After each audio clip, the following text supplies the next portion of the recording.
আমার বউ আর 10টা বউয়ের মতো না, কিন্তু ও কিন্তু অন্যদের থেকে একেবারে আলাদা। আমি কিছু বলার আগেই আমার চোখের সামনে সব হাজির করে দেয়। ওর গুণের কোনো শেষ নেই। ও সব সময় চিন্তা করে যে কিভাবে কিভাবে উম, কিভাবে উম, উম, কিভাবে আরে ওইটা বলো।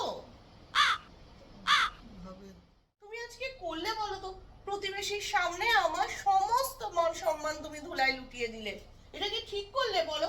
তোমাকে তো 4টে লাইনে আমি শুধু মুখস্থ করতে বলেছিলাম, তুমি সেটাও পারলে না।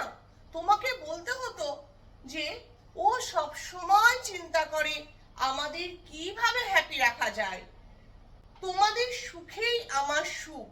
হ্যাঁ, এই তো মোটে 4টে লাইন, তাও তুমি মুখস্থ করতে পারলে না। প্রতিবেশীরা কি ভাববে? ভাববে প্রিয়াঙ্কা সব শিখিয়ে পড়িয়ে সোমনাথকে পাঠিয়েছে। এটা কি ঠিক করলে তুমি বলো? যাও, আমি আর তোমার সাথে থাকবো না। তুমি এবার থেকে